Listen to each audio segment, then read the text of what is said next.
Hello and welcome to the Pens and Pixels Popcast. I'm your host, Cal G, and to my left, returning, is the coordinator extraordinator, Mike Kent.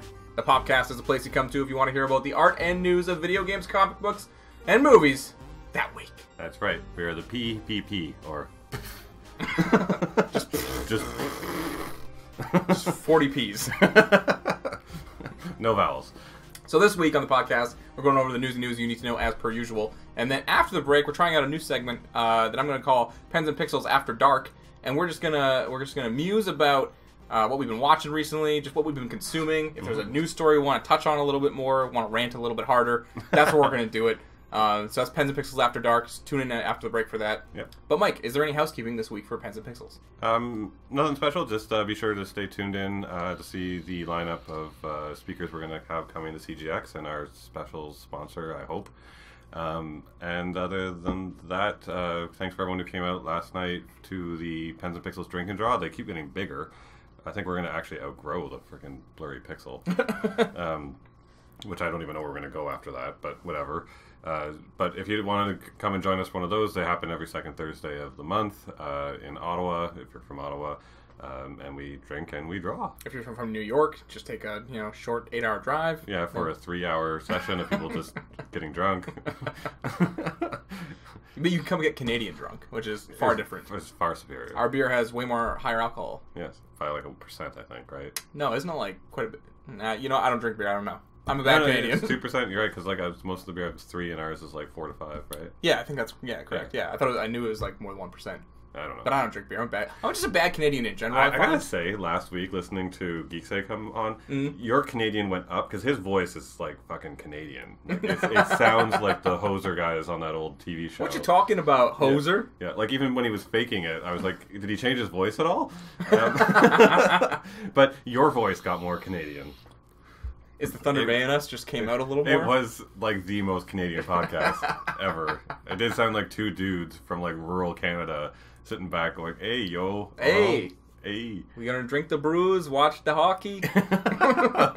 Even though both of you kept turning down, you're like, well, we're very, very Canadian. We like maple syrup. I fucking hate hockey. Oh, yeah, well, it's like you kept like rejecting everything Canadian. I feel like I'm a worse Canadian. Geeksay's pretty Canadian. He loves hockey. Yeah. He doesn't drink as much anymore, but he used to be a big beer drinker. Yeah. Whereas, I'm not really into hockey at all. No. I'm not into beer. No. I guess I'm into like Canadian whiskey. I'm into any whiskey, so but Canadian, I guess. But he hated Canadian whiskey, so like that. Yeah, that's true. It like canceled out. I like Canadian whiskey.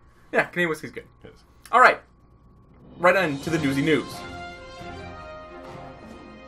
Ooh, that was a new sound. That was nice. Yeah. That was good. Yeah. Oh. Yeah, we updated it. We updated it. Mike doesn't know yet. I don't know. It sounded in post. That was amazing. All right, exciting news to start us off. Hannibal. Talks for season 4 have begun. I've been waiting for this moment. Okay. But talks for season 4. Why did it get canceled? I don't think it got enough ratings. Like, it just straight up. It was put on a Friday at 9 p.m. or 10 p.m. time slot where it was on NBC and no one watched it. That was one of my concerns from some of the stuff that came out from San Diego Comic-Con, because I'm actually excited to watch the Orville. Seth MacFarlane's new sci-fi. Oh, yeah. Because I love the idea of doing a Galaxy Quest movie, like the movie Galaxy Quest as a series. Plus making fun and sci-fi will help lighten it. And then they're like, oh, our show's on the worst slot ever, and they were trying to celebrate it. They're like, right after football. And I'm like, no, that's the slot that killed Firefly. Yeah. It kills everything. There are certain death slots. And yeah. After a sporting event, which can always go overtime, that means your show just may not air that week. The thing is, yeah, it's true, yeah, exactly. And then it gets pushed, and then it's 3 weeks behind and all this shit. Yeah. You forget it's even airing. Yeah. Friday night is especially a death slot, and I feel like networks have to have more reasonable expectations for shows they're airing on Friday night. And the reason Hannibal got canceled was ratings, like anything else. But NBC also didn't pay for Hannibal. It was a beautiful looking show, very high production cost, but someone in the Mediterranean was funding it, some other studio was funding it, and NBC just got to air it here. Yeah, so it was Netflix. It was like Netflix to them. They were like, cool, we got a great Emmy-nominated show on our network, and they still ended up canceling it. That's Orange is the New Black for Netflix. Netflix doesn't make Orange is the New Black. It's funded by someone else. No, really? Yeah. They don't even actually make it? House of Cards and Orange is the New Black. They don't make it. Oh, shit. Yeah. I thought they totally funded that. And... No. There's two other companies. I forgot, but they're big companies, ones you know right off the bat. Oh, it's crazy. Yeah. Anyways, for this story, The weirdest part is conversations couldn't even start until 2 years after the final airing of season 3. I'm not sure why. Like, probably waiting for Mads Mikkelsen to stop Mads Mikkelsen. I'm sure it was something in some sort of contract that, like, you know, as soon as it was canceled, like, Showtime couldn't all of a sudden swoop in and be like, hey, like, let's take it. Because I remember at the time when Hannibal got canceled, Brian Fuller on Twitter was like, everyone, if you want to see it, if you want to see Netflix pick it up, go email them or go to their chat and say, like, I'm requesting Hannibal. Are they going to Netflix for the 3rd season? 4th? No, we don't know yet. Okay. They're just in talks, and they haven't said really anything else. With Netflix or with anybody? Just anybody, I assume. Okay. Yeah. I thought it was because it's a Showtime show? It was a NBC show. NBC, okay. Yeah. Because that would probably go to Crave, wouldn't it? Yeah, but again, I think they canceled and gave up the rights, so I think they're just able to shop around whoever they fucking want now. Yeah. But yeah, I'm sure Amazon, Netflix are all in the queue. I'm game. I like the first season. You need to keep watching. Fuck. It was. I mean, I didn't not like the show. I just did not hook in any fashion. That like I was like, all right, season's done. I'll pick that up later and just other things. And like, do I care about turning this on? I have to wait for one of those like big board sections. I feel like it has like the right amount of artsiness to be a Mike Kent show. Like it does. Like it just kind of like wallows in its artsiness like a little too long sometimes. Like it like in season 3 there's this like shot that I always think of. It's infamous in my own brain where like they just like there's like this really like blurry depth of field and it like slowly zooms in and it's like a snail on a piece of wood and it's just going. It just goes for like it holds on it for way too long and I was always like, huh. you do you, Hannibal. Yeah. Like it just weird shit. Why would that be me though? Because you're totally like artsy and into all that kind of shit. I'm not into artsy films. It reminds me of you. I would immediately think that I'm like he would love this shit. I love this shit, and I'm not even like I love art film kind of shit. I love the way that show was shot. It was just like the characters talked in like almost like prose poems sometimes, and I was like, what the fuck did you just say? I did like because like you're right. Like I do like heavily character driven shows. Like I mean, fuck, I like Death Proof just simply because of a conversation they have for 15 minutes. I'm totally down with that bit, and that was what I liked about Hannibal was character. Yeah, like, and I mean it is a character show, obviously, but like the storyline wasn't what was interesting to me. I was just more interested in really interesting interactions, like Hannibal with the inspector, Will Graham, and the show's full of good moments like that. And Fuller said, the cast is game, I'm game, it's just a matter of finding the right time when everybody's schedules sync up, but I'd love to continue to tell the story with Hugh Dancy and Mads Mikkelsen. It'd be hard to get Mads Mikkelsen these days. Yeah, he's the one who really blew up, so it'd be hard to wrangle him of all people, but... Because like he's not in Marvel anymore. Not unless they're bringing his villain back. No. Which I can't see. He was so, like, throwaway. Yeah. Yeah. He was throwaway when he first came on board. We were like... I got diamond eyes, great. Yeah. They wasted him. They really did. They did. Even at the very beginning, like, he cuts that guy's head off with the 2 daggers, right? Yeah. And then the Ancient One generates her own weapon. And even later on in the story, of course, they go, like, we conjure our own weapons. In the very first scene, in the very first fight, he pulls out those 2 daggers when she shows up. He never even walks towards her or uses them. He then drops them and opens a gateway and never sees the daggers again. And I'm just like, why didn't he conjure his own daggers? If they were supposed to be special magical weapons, like they get special magic weapons, right? Why did he just drop them, right? Yeah. Like, he didn't have any special powers yet. If that was his special... Like, he just opened a door and left. This is power move. He's like, I don't even fucking need these. Peace. I'm out. I was just like, God, you're so underused. They wasted him, yeah. Like, he's such a great actor. Like, he should have been, like, a big villain in a movie or something. Like, I mean, he was like the henchman, basically. The main henchman. Yeah. Even the way he moved better than the others. Because, like, all the other bad guys, I was like, all right, you guys just are whatever. But, like, the way he formed the weapons was cooler. And, like, his, like, weird jaggedy shapes and movements and stuff. Like, he was trying so hard to be like, I'm going to interject my own little bits into this, and they're like, no, you're off camera. Doesn't matter, man. You're not in the future of this. It doesn't matter. No. I mean, but like, you know, Sherlock ended up getting a 4th season with Benedict Cumberbatch's schedule, so I think anything can happen.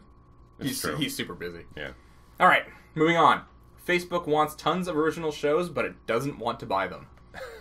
That's a long article. That's basically the thing. They want to have their own like TV network thing, original shows like Netflix, and they don't actually want to buy them. They want it to be like either fan content. What's the asshole's name who owns this thing again? Mark Zuckerberg. I fucking hate this guy so much. Well, because fucking Elon Musk and a whole bunch of people come out and they all go, and I don't agree with them actually. They're all like, AI is gonna kill us. So what does fucking Zuckerberg do? He releases a video where he's like, AI will save my life, and it's just a video of him at home with like his fake AI that he's like, in the future AI will manage my life and It's shit. like a fuckbot. It's just literally, yeah, but it's just literally him being like, I'm money, so fuck you guys, I disagree. And I'm like, you're not a scientist. Like, Yeah, you're the least qualified to talk about this. why would we take your opinion on saying AI is good? You are the last spokesperson I need to say AI will be a good thing.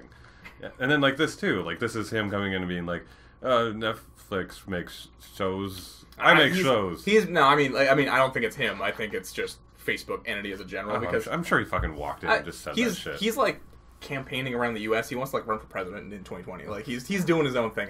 I highly doubt he was involved in this, but like this is stupid. I don't want to go to Facebook to watch TV. No, I do not want to be like, oh wow, the 6th season of Orange is the New Black is on Facebook now. Yeah. Like, and log into my Facebook account, watch TV there. I don't know. It doesn't. You know what? Let's smoothly segue into this next story. Disney is launching their own streaming service and pulling their movies from Netflix.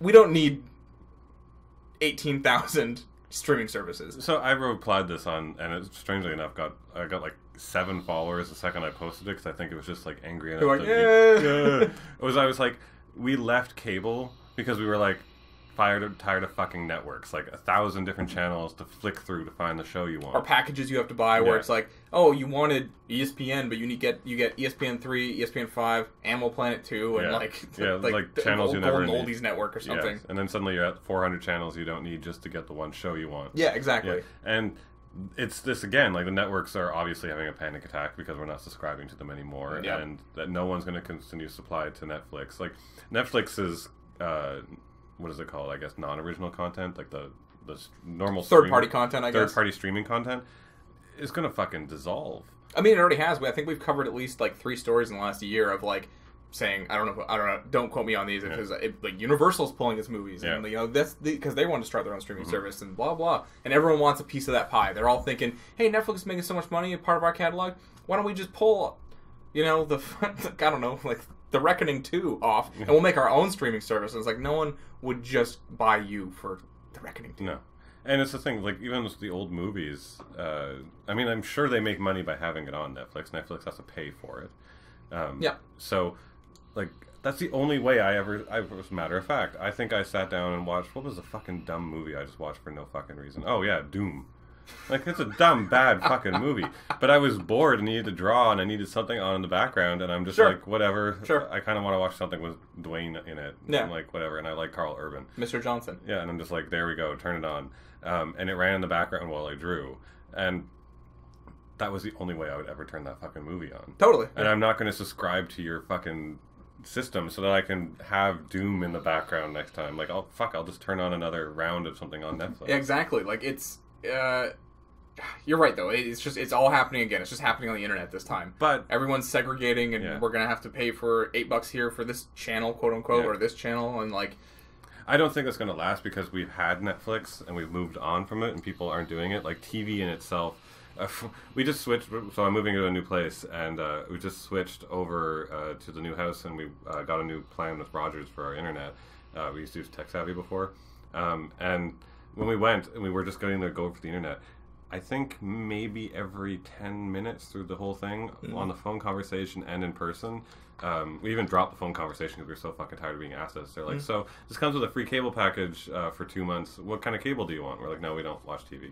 You don't watch TV? No, we don't have any. Like, I just stream my shows and what I want. I don't have any cable. Okay, but you could get this package like this. No, I don't want it. All right, so this is what you're going to get in your net. Okay, and then you could get cable. I'm not making this up. Every 10 minutes, they kept on trying. That's annoying. So fucking hard. I swear to God, there's a little sign behind the counter that said, offer them TV. Don't forget to offer them TV. I'm sure it's TV one of those things where, like, if the call is monitored, someone could, their boss could technically listen in and be like, you know what, Jeffrey, you did not offer Mr. Kent. You did not offer him Netflix, you did not offer him the cable package. He turned you down, and you only offered him once. Mm-hmm. That's unacceptable. You need to keep pushing it and pushing it and pushing it every 10 minutes, Jeffrey. Like it's probably shit like that. Yeah, and it happened in person, like at the counter and everything like that. Like they so fucking want you to get into TV. TV's in the classic sense with networks is dead, and no one enjoys that format. No one. I would argue my parents do, but who fucking cares? you know, that generation. Yeah, like there's way more people right now who obviously since Netflix is so huge, like the streaming service a lot more. So like we're not going to let that go back. People will not subscribe to all these networks. Hell, I just saw a joke on a video going like, "Oh, watch Game of Thrones, right? If you're willing to pay for the HBO streaming service, or to steal your parents' password." Like, that's what's happening. People are just stealing because my parents do pay for like all those fucking networks and stuff like that. They're older and further along in their jobs, have the money to pay for 7 or 8 streaming services. I'm not buying that shit. I think I have 2, and I only have 2 because I have Netflix and I have Amazon Prime. But Amazon Prime, it just comes if you have Prime. Yeah. Prime Video comes if you have Prime. Yeah. So. And I have Crave and Netflix. Yeah, that's totally fine. Yeah. But yeah, I mean, Disney makes sense though.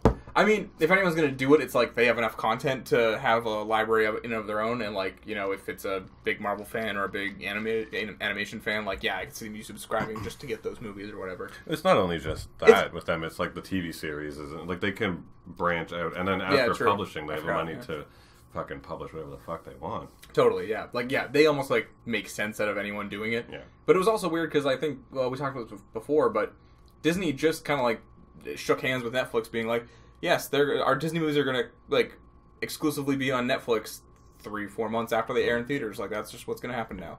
And like so quickly, it's turned into now we're doing our own thing. I think they're going to do their own thing, although there is an article I read just before the podcast saying that Netflix is in talks with them to continue to maintain the library. They don't have to take the new releases anymore, but they'll take the library they have and still be allowed to stream it beyond 2019. So that, and to Disney, that's not really a downside because they'll have their own network and all the new shows and new movies and new things coming out on. And by then, you know, like Rogue One will be old news, and and then all those old movies can stay on Netflix, and Netflix is still paying them millions of dollars to continually stream their stuff. I think that probably will happen, but you won't see like, well, I mean, for example, Doctor Strange came out like a week after it came out for rental on Netflix. Like that won't happen anymore. No, that'll happen on Disney's streaming service. Yeah. So Netflix is $20 billion in debt, also. So maybe not as good. Well, what you said, though, like, being in debt isn't necessarily... A lot of companies are in debt because they're continually trying to create or advance or whatever, right? Like, it's all... Spend money to make money. Yeah, exactly. Spend money, make money.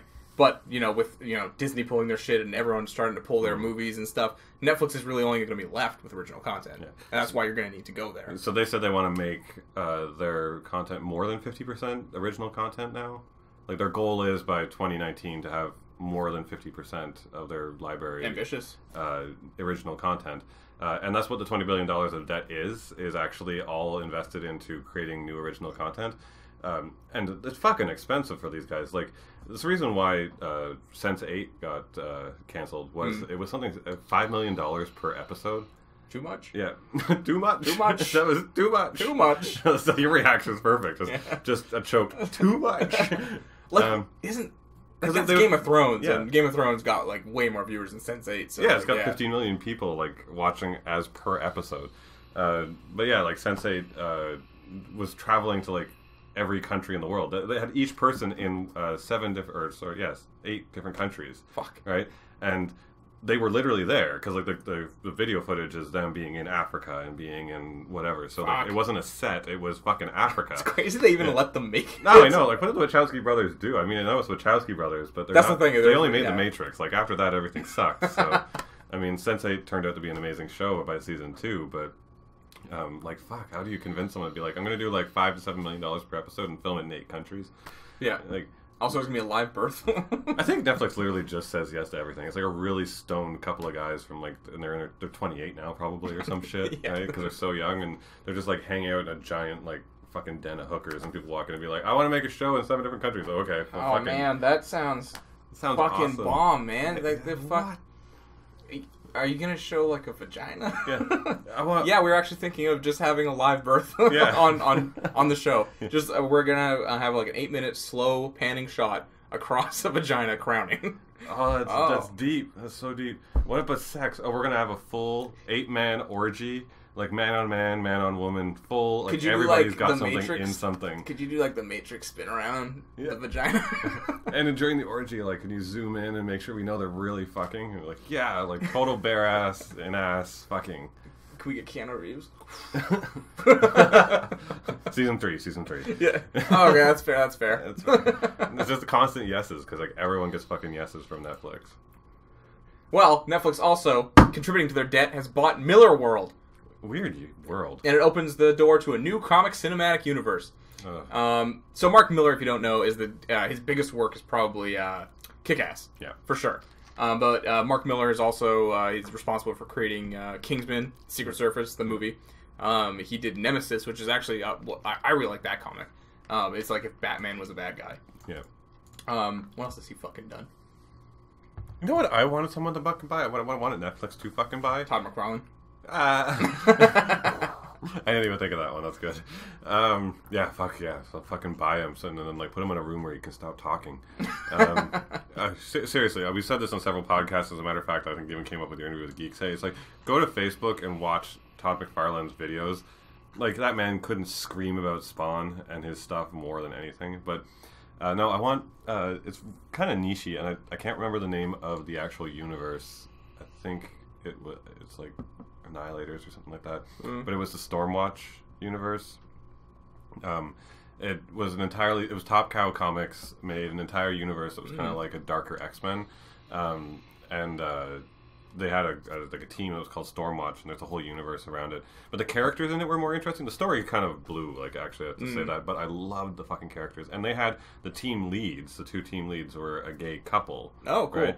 And even then, they weren't, like, wearing fucking rainbow flags and going, wee, like most people fucking end up doing with gay couples. Hey, shooting a rainbow!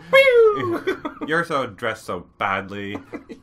I'm not gonna fight you. The one guy's power is fashion. The other guy was just like shooting rainbows out of his dick or something. Pretty much. But like one of the gay guys in the couple is like a Batman character, but like unhinged and fully willing to kill, and very dark and gritty, and it's just a big, buff, gruff looking dude, right? Who's actually with this very like Adonis kind of, like that's kind of his power. He looks like it's called Apollo. He looks like Apollo, okay. Like that kind of that's his power. Not to look good, but like be like a god. Yes. And but like the thing is they were just two guys, normal dudes, and empowered and leading the team, and it wasn't really a thing. They were a couple, right? I loved all the characters for that universe, and I would have loved to see someone buy that and take those characters somewhere. Seems a little obscure, but like, yeah, I mean, something that people could totally... Millarworld. No one knows Millarworld. They know people Kick-Ass. People know Kick-Ass though, you know? And I wonder if that is technically allowed to be part of this. Because I wonder if the movie studio, whoever's doing them, owns that. Isn't there a third one coming? Yeah, they want to do a third one. But they wanted to do it before Chloe Grace Moretz got like too old, and now she's definitely too old. So like, I don't know what they're thinking, or if they're gonna do a time scale. I don't know if they want. They still want to do a third one, but I wonder if like the Millarworld rights are just like, yeah, you get Kick-Ass 2, and you get Kingsman, even though that's at a movie studio, and you get. They could just sell it because that movie's not in production, so they could just sell it. Yeah, I know. Or I just wonder if it's like the Marvel deals, like where it's like, yeah, you bought Millarworld, but you didn't get Kick-Ass, Kingsman, and whatever else, I mean, fuck, like $20 billion worth of debt, which is accrued from them purchasing shit like this, and they purchased this, so they could have turned out that kind of money. I mean, like here's $6 billion to fucking take all your shit, which would Netflix original Kick-Ass 3, like that'd be a big totally deal. Be a thing, and like. It's not a big deal to Netflix with the whole $20 billion of debt. Their annual earnings are something like $17 billion or something. Yeah, ridiculous. No, I'm sure. I do not worry for Netflix at all at this point. Like everyone's like, should we panic in the titles? And I'm like, and if you read the article and they're like, no, you shouldn't panic by the end, and you're like, of course, fucking not. Like they account for what is it, a third of all stream services on the entire planet. Yeah, like. And they only have 145 million. It's called Netflix and chill. It's not Crave and chill. It's not Hulu and chill. Yeah. No one's chilling to fucking Amazon Prime Video. When you become a catchphrase, you know you've crossed the line. Crackle and chill. Ain't no one said that. Like Disney's a genre. There's a reason why they're number one. Exactly. All right, let's get into some Marvel news. This is old news. Well, it's not old news, but it's a movie about an old thing. Amazing Spider-Man 3. I was going to say Tobey Maguire. No, it is no, it's not Tobey Maguire. No, it's Andrew Garfield. Andrew Garfield. I was going to say Topher Grace. What the fuck's wrong with me? Who the fuck's Topher Grace? Oh, Topher Grace. He's the kid from that 70s show. They actually, all three of them are completely alike. They could win a twin or like a triplet contest if you think about it. Line them up and you'd be like, yeah, you're all brothers. Well, no, Andrew Garfield's a good-looking guy. The other two look like meth heads. Like, yeah, but they all look kind of like. Andrew Garfield's got a little bit of a. He could do a crack addict. I'm sure he could. Anyways, Andrew Garfield is who I'm talking about. We're so kind. How methy does that actor look? Okay, so, however, a leaked set photo confirmed back in 2014 that the plan was to show Norman's decapitated head being put in storage and he would be resurrected as the Green Goblin. They got some dumb ideas. All right. I love him that quiet, just so everyone can, like, absorb that one. Absorb this, yeah. Like... So, here's a quote. Futurama. Yeah, we were talking... It is Futurama. Yeah, we were talking about the Sinister Six. They were going to make a Sinister Six movie before we did the third one. But I wanted Chris Cooper was going to come back and play Green Goblin. We were going to freeze his head, and then he was going to be brought back to life. And then there was a character called the Gentleman. We had some notions about how to do it, but I think maybe we were just thinking too far ahead, and we started building in those things. But it was a fun exercise, and I look back very fondly on those days. It's not thinking too far ahead. It's too far out of the box. Look, like, it's a comic book movie, and, like, I don't necessarily think freezing someone's head and, like, them coming back to life is, like, too far. But that's something that, like, comics do when they've written themselves into a corner after 18 years, and they're like, yeah. Fuck, how are we going to bring Green Goblin? He's dead. And we're like, I'll just have them make a deal with the devil, and his frozen head comes back to life on Mary Jane's body or something. And they're like, excellent, great, we did it. Like Or a giant spider queen shows this up, isn't and then something the spider jumps out of the spider. This isn't something you do in the third movie of what's supposed to be a reboot. Like, you know? Which is taking a very particular tone of just being like science. Instead, they're like, oh, well, we're just going to reanimate something. I'm glad this movie never got made, because they had, like, just over the years, they've had, like, little bits of information come out, like, oh yeah, we would have done this, and it all sounded awful. And, like, I'm someone who's, like, a defender of Amazing Spider-Man 2. I didn't think it was as bad as everyone else did. I'm a defender. I don't think it's, like, it's not my favorite superhero movie of all time or anything, but I thought it was better than most people said it was. And, this just sounds like garbage. like, they were gonna have the whole Peter Parker, like, parent storyline, like, his parents were gonna have been, like, a part of S.H.I.E.L.D., and they, like, manufactured his destiny, like, they wanted him to get bit by the spider and shit. I fucking hated that. And I was just like, God, fucking no, like, that's not the point. No, and it also ruins the whole entire Spider-Man wanting to be Spider-Man. Like, if he found that out, his whole, like, great power requires great responsibility thing would go out the window, because that just means Uncle Ben was just a dick. Yeah. Like, a great power requires great responsibility, but you've been breeding me to become a superhero this whole time? No, there's no responsibility. I have no reason to be responsible. You just go around and start, like, webbing, like, women everywhere. Just be like, I stole your bra. He turns into Venom. Yeah. Like, that would completely ruin it. The second they started going, like, oh, his dad was engineering him to something, I was like, no. Yeah, I thought it was, like, totally stupid. I don't know how they let it get this far off track 3 movies in. Even 2 movies in, because the parent shit was, like, being set up in the second one. Yeah. And, like, it was, it's just bananas to me that, like, they could get so far from, like, the quintessential, like, here's Peter Parker, here's who he is and what he does, and here's the stories that you should be telling with him. Immediately they're like, fuck that, like... So, what was his parents' jobs in the actual continuity? I don't know, they were just fucking people, weren't they? I don't even think they had, like... jobs. I'm sure they did. No, but like they didn't have any sort of like crazy back. Like, was he even a scientist or something? Like he was a in the Ultimate Comics, his dad was a scientist. Yeah, but that was it. I think in the main continuity, he was just like a white collar dude. Okay. Yeah. I thought maybe like I would be like, you know, your son is going to turn out to be like you, and he's smart and you're smart. So like, but I guess Peter Parker was just an abnormality. Or it was Spider Brain, and that's why he's so smart. Spider Brain. Yeah. So anyways, glad that movie never got made. Sounds like Homecoming's way better. Still haven't seen it. Yeah. I just finally fucking saw Guardians of the Galaxy too. So. Next up, some news about the Venom movie, which we're gonna talk about every little thing they drip into our little baby bird mouths. I'm gonna tell you. I'm gonna spit it back up and be like, this is what this tasted like. Variety reports Riz Ahmed is in talks to play a quote major, though currently undisclosed, role in Sony's Venom. Site reporter Justin Kroll stated on Twitter that Matt Smith, Pedro Pascal, and that's a name, Matthias Schoenaerts. Isn't it? Matthias? Sure. Matthias Schoenaerts are Sony's top choices for the role.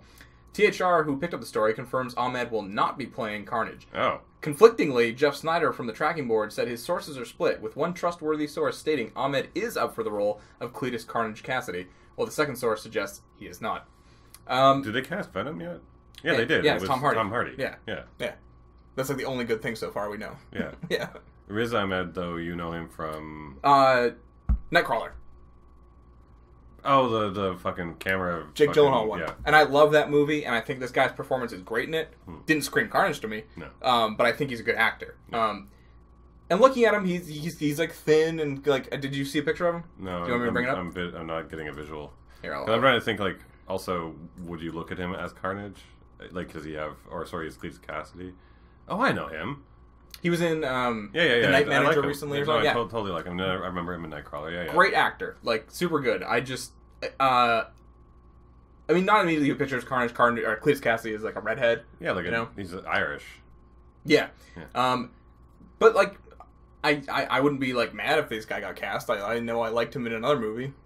I mean, I don't know if I've never seen him pull off a role where he's playing a crazy character, right? No, exactly. You need like sociopathic, but Cletus Cassidy is almost like he's like cartoonishly evil. Yeah, it was true, but this guy Riz Ahmed, he's too like kind of like cutesy. He almost has like too friendly of a face. Like he's like gonna be your best friend. Like look at his smile. Yeah. He looks and like the soft eyes and the like. He looks like I'd go through a breakup and he would like buy me 3 beers and just listen to me mourn my relationship. Yeah, he looks way too nice. Like I mean maybe anyone can play any role. We always keep on going back to Joker and all that. Like we've seen people pull off other shit, but I don't know. I don't see him as like a literal psychopath. Like it's not.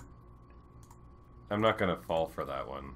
Yeah, I don't know. Yeah. Plus, I mean, that's the other thing too. Is like I also like the do the scientific research behind your character and their motivation. Most serial killers and psychopaths are what? White males, because we're all fucked up, right? In a particular age range, et cetera, et cetera. And that's the thing. That's why like doing a particular psychopath makes more sense. I mean, obviously serial killers and psychopaths exist in other cultures.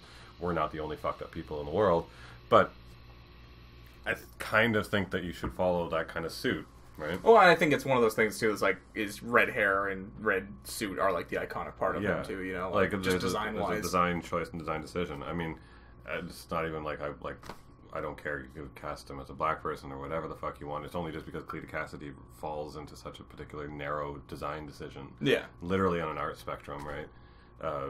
That being said, I wouldn't be mad if they cast him just because I love Nightcrawler. Nightcrawler's probably in like my top 10 movies of all time. Like I really do enjoy that movie, so I would have faith in that actor to do that. So not the worst choice, but like it's not again who I initially thought. Like who was the dude who you thought of? Dude from Watchmen.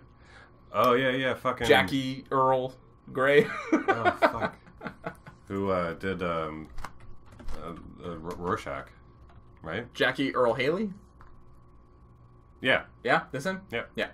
Jackie Earle. He played Rorschach in Watchmen, and actually, matter of fact, I think he plays crazy people in almost every movie. Yeah, that sounds about right. But he looks like fucking... he looks like fucking Cletus Cassidy. Yeah, he does. Yeah, he's super due. Yeah, like... And he's an extraordinarily good actor. He's fucking killer Rorschach.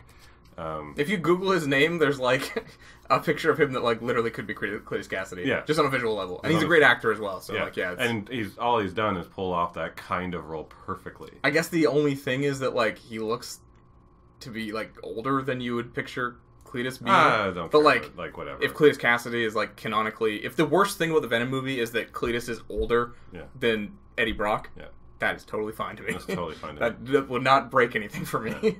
I mean, for Riz Ahmed, though, like, the other thing, too, is in honestly, all of his roles and all of his acting, he's soft. Like a soft voice, soft played character, soft motions, soft actor. There's certain things... And Carnage is, like, cartoonishly, like, laughing and giggling all the time and, like, just insane. Like, he's the cartoonish... And it's going to be in body pose, too, and a lot of, like, the way the character holds themselves that's going to communicate that. Not to saying that Riz Ahmed wouldn't have the skills and abilities to do it. You're right. Like, I think he's extremely talented and good at doing that. It's just not initially what you'd think of for him, I think it'd be easy... It'll be harder for him to train himself to perform in that realm. Honestly, he's probably going to end up being cast as, like, Eddie Brock's friend at the Daily Bugle.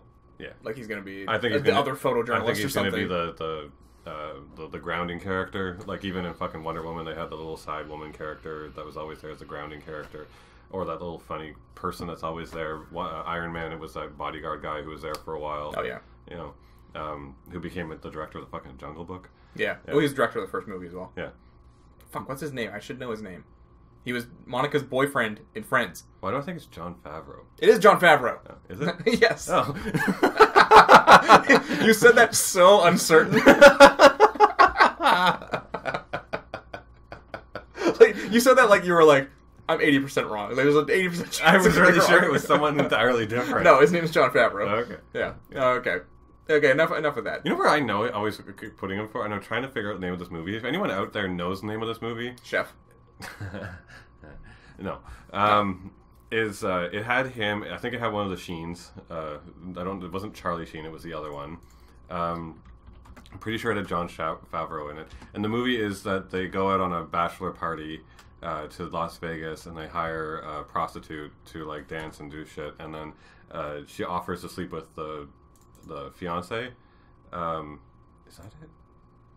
No, that's a comedy. This is like a dark movie. And no, it's Christian Slater and Cameron Diaz. Sorry for the reference. I pulled up the film called Very Bad Things. I don't know why it came up. I have no clue. But they go to a hotel room, and then I think it's Jon Favreau or some other character in there decides that he's going to be the one to sleep with the prostitute, and then like he does her in the bathroom, but then he does her so hard he slams her head into a coat hook. And he kills her? And she's like hanging on the coat hook. That's this movie. That's this movie? Yeah. Is it? A group of friends head to Las Vegas for a bachelor party. Oh, fuck. Only things go wrong and a woman is killed. Soon the buddies are piling up and find themselves turning against one another as the cover-up builds. It is this movie? Yep, there you go. It's With Cameron Diaz? Jon Favreau, Cameron Diaz, Christian Slater. Yeah, this is the one. Daniel Stern. I hated this movie, but I always remembered it because it was fucking gross. Very Bad Things, 1998. Go check it out, folks. Don't. All right, here. Next up is another Marvel thing. We wanted to clear this up just because we were confused about it. We had no idea where the Skrulls lied within the cinematic companies.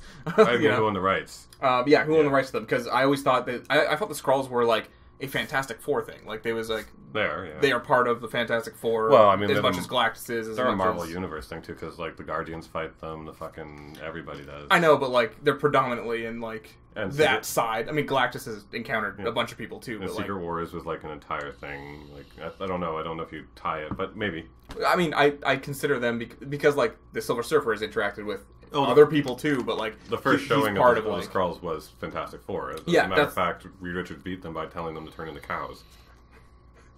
I didn't even know that. Yeah, the literal first encounter with the Skrulls, they show up and they're like all going to take over, and then Reed Richards convinced them that Earth is too dangerous and that they should go out into a pasture and turn into cows, and all four of them go out into a pasture and turn into cows, and that's it. They stay there as cows. Did they shoot them later? No, they just were cows.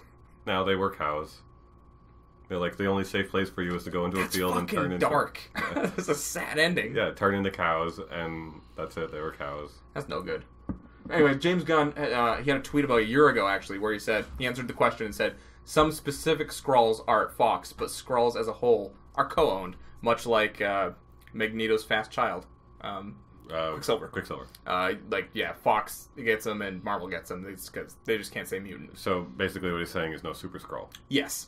yeah. Super Skrull, Fantastic Four, Skrulls in general, anyone. Well, I mean, fuck, Super Skrull has the Fantastic Four's powers. Like, you can't go, he's only show and be like, I have 4 powers of hero-dom. Like, and no one there has them. Yeah. And you're like, okay, what powers do you have? Well, I could turn into a flaming person, stretch really far, turn invisible, and also turn into a rock man. Okay, so... Deal. Well, what powers do those come from? Rock man, elastic dude, fire guy, invisible invisible... Shield woman. Woman thing. Great. Great indeed. Let's move on to some gaming news. Mm-hmm. Let's talk about achievements. Like life achievements? No, that'd be a sad story. I want to achieve greatness in my career. I've given up on that. See, told you, get real dark, real sad, real fast. We can always go for the negative.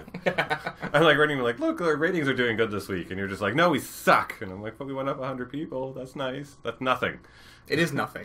It's nothing, and we're garbage. Just like you are for getting achievements in the first place, players. No, that's not what they said. God, no. Well, it's just like we go down to 2 listens. Okay, so a fundamental change is coming to Xbox achievements. Microsoft has teased.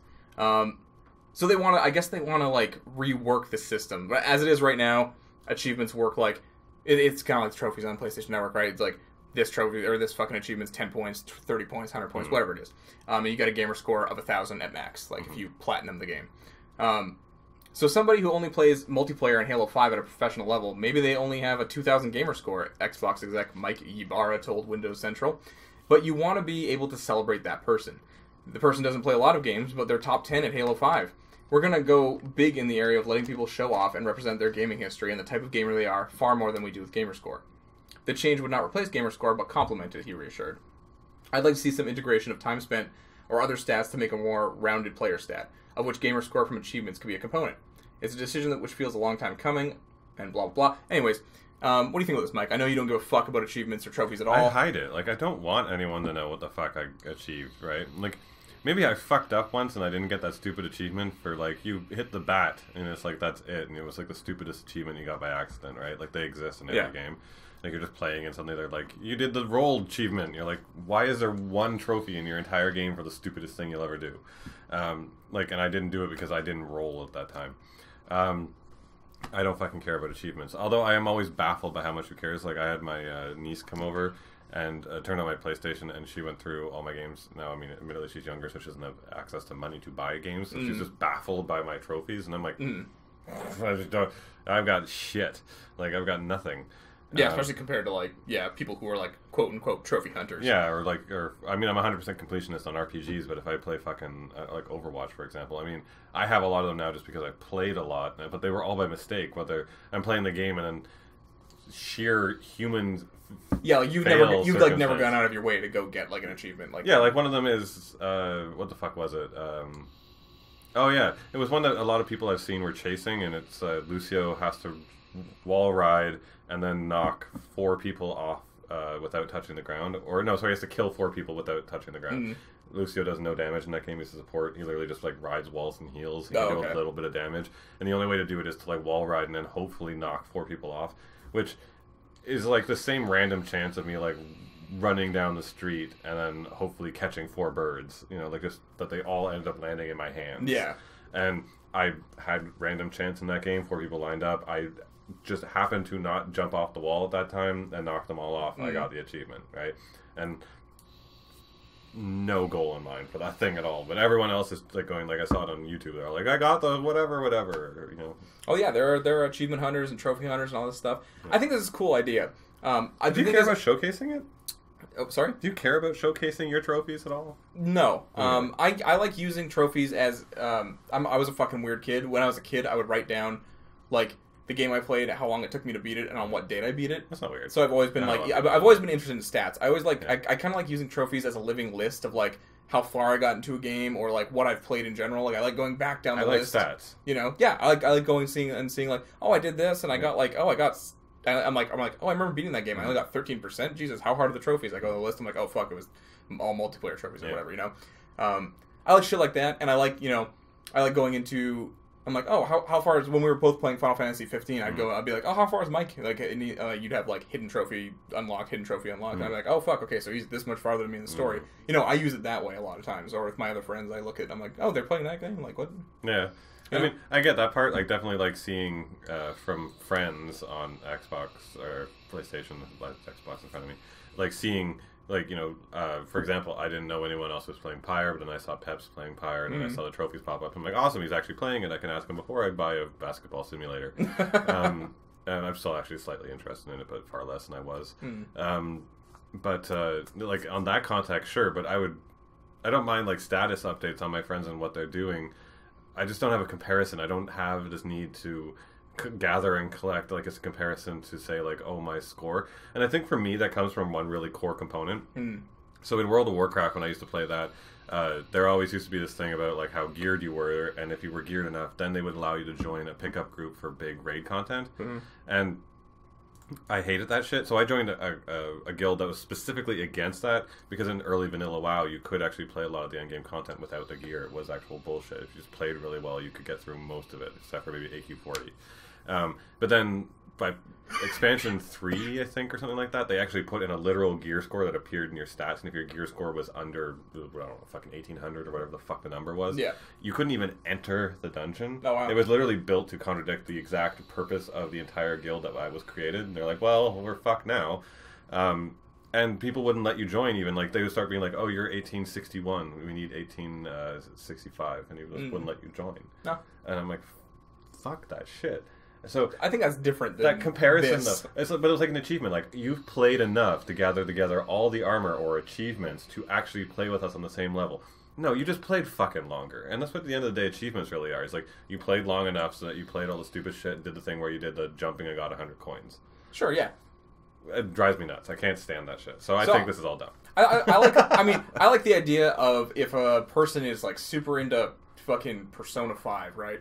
Like they get like I don't even know. Well, I don't know what the thing is. They get like a fucking I don't know what they're gonna do, badges or something. It's like JRPG fan, or like you 100%ed like Final Fantasy 15, Persona 5, something, some other Japanese RPG, and you get this like badge, it's like JRPG fan, and like I don't know who's using Xbox or PlayStation as like their predominant social media, where that's where they like present themselves and like, haha. But like for people who do, I think that's a kind of a cool thing. I guess I mean like. I would appreciate if it wasn't like considered as a score, like because there's lots of Twitch streamers and streamers out there that are like, I stream and I've got a whatever achievement score, right? Who the fuck does that? Oh, there's tons of them, and they're like really? that's what they use as they're like, I'm good enough because I did this, or a rank score in Overwatch. I see a rank score or the armor thing is like way different in my head than because Xbox achievements, like you can rent Avatar: The Last Airbender on Xbox 360, and it's like. I think you can like literally get 1,000 achievement points in like the first area of the game. Like you can just do it, and people do that. And that's the thing where I don't get it, right? Because people are like, "Oh, I have this many platinums and stuff, and I played a lot of shitty games to get that." And it's like, well, why though? Like that's the part where I don't get it. It's like I get that you want platinums, but like if I was that kind of person, I would want platinums in games I liked. I'd want a platinum in the Resident Evil remake or Horizon Zero Dawn. I suppose people are just going to be shitty, and they just do shitty things with the system, and that's why I'm just so against it. But I'm not against earning achievements. I don't. Do you feel a sense of accomplishment when they pop up? No. Well, I mean, I usually only ever get the ones that are like main story stuff. You know what I mean? Yeah. Like, I mean, it does add a level. So something like game design wise, which I always really liked, is like go back to like the first day of turning on fucking Final Fantasy X, right? And you finally fucking beat that lightning jumping thing. Yeah. Right? Now you got an item, so it felt nice, and you got the ultimate weapon, but. Like, there's no, like, celebration of any fact, right? The game celebrates you now by going, ding, you achieved something that we are actually logging for you, right? And that was something... Again, it's like a living timeline of, like, things I've done. That's kind of what I like. I also use it as a... If I don't have as much time for it anymore, but, like, when I really loved Bayonetta, like... I beat Bayonetta on normal, and if there's no achievements, maybe I would have stopped and been like, okay, well, I got my fill of Bayonetta, I really liked it, but I wanted to keep playing the game so much, I was like... Okay, well, there's an achievement for hard, like, let's try hard, and then let's try ultra hard, and let's try to do this without the time-stopping mechanic and stuff. It's just different ways to challenge yourself that playing the game that you wouldn't think. There are achievements for, like, you fucking got 30 coins in this level or whatever, and it's like, whatever. It's a big one, because, like, I do replay games. But just continuing to... just make a little goal for yourself in your head, Because I'm the same way, like, I do replay games, but I don't ever... Like, usually it's a pretty big span between the next time I replay it, and when I do replay it, I'm just looking to try and get that experience again. And a really good game does that. Like, I just redid Horizon, and it redid the exact experience I had the first time I played it. I've replayed Last of Us like 4 times, and each time it still resonates with me, and that's why I like replaying it. But I don't have a goal in mind of trying to unlock shit for it. But I actually kind of get that in the context of, like, for example, with Destiny, it ran out of content for people to play so quickly every single fucking expansion that all the streamers did was go, we did only punching raid run. There you go. They're like making it up, and there's no achievement award for punching only raid run. They were just they just want to make the game fun for themselves, so there's an extra layer of challenge. Yeah, so I guess if it's implemented beforehand and another system provided, that might actually... Good achievements do that. And they're few and far between, you're right, because like... And also, I like using them as a benchmark for story. Like I said with Final Fantasy 15, like, there were so many hidden trophies, and I could, like, kind of gauge, like, okay, well, he's 2 ahead of me, and he seems like he has, like, over half, so, like, I must be, like, halfway through the game. A little over half or something, Stuff like that. I like trophies. For that reason. Again, I'm not specifically going after them, like, I need to beat hard mode or whatever, blah, blah, blah. And I don't want them to be eliminated. I see their purpose and their use. I just think that people are kind of stupid with using them like a fucking... a counter, like... Sure, I've never even seen that. I've never seen someone... jock going out there and being like, I fucked 20 chicks, and you're like... I've never seen someone, or at least in several years, talk about their achievement score or trophy score, like, as a rite of passage, so... we're just hanging on different parts of the internet. For, like, marks on, like, how many people you've done. I actually had a guy who came in... was it my apartment? It was my apartment. Who came in to, like, fix something broken in my apartment. It was a sink or whatever the fuck it was. I don't know. And he kept talking to me, and as per usual, douchebaggy, he's like talking about like who I bang in my apartment. I'm like, get out! Oh my God. But he had tattooed on his arm his count. Of people he'd fucked? Yeah. That's insecurity on your forearm. That's what that is. Because you want people to ask, and then you want to tell them. It'd be like almost as bad as like putting like a measuring stick about how far you've gone in someone. Just a little dotted line around your arm. I fisted her this deep. Oh, good. That's as good as this news segment is going to get. Join us after the break for our After Dark segment, where we're going to talk about what we've been watching, reading, and playing, and whatever else crosses our mind at the time. Because we have thoughts. We do have thoughts. We have thoughts. Yeah.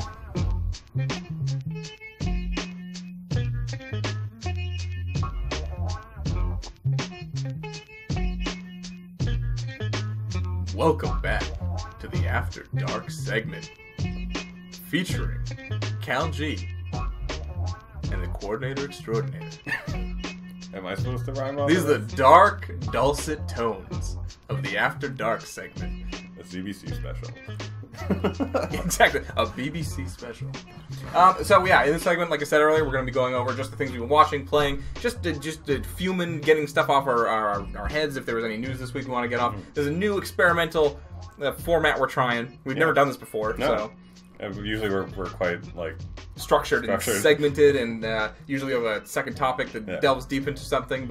And we'll still do that. I think we're going to do that more often because we've been running into the problem lately. I feel like where we've been doing a little bit of okay, well, we can talk about that, it's like well, what we can talk about. We end up just sitting there going like, well, actually, yeah, it would be better suited if it was a mini topic in a segment like this. Yes, where we didn't have to force ourselves to talk about it for 20 minutes. So that's what we're doing. So let's start off with what I've been watching recently.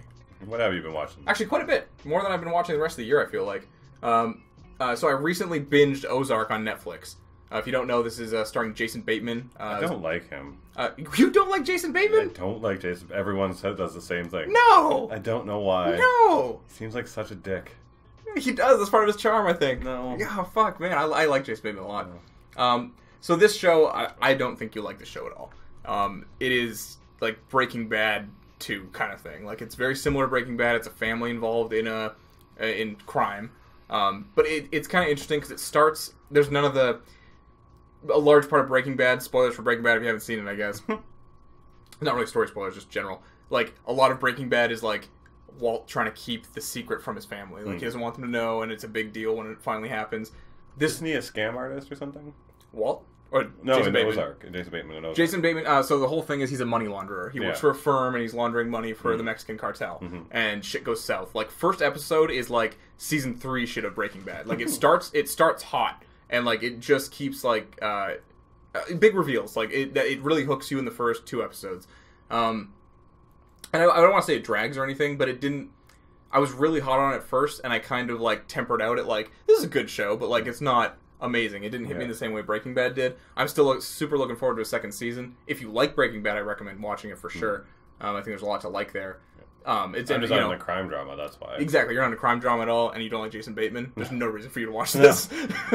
I sucked out. Even in Arrested Development, I don't know. Every time he was on, I'm like, okay, boring segment.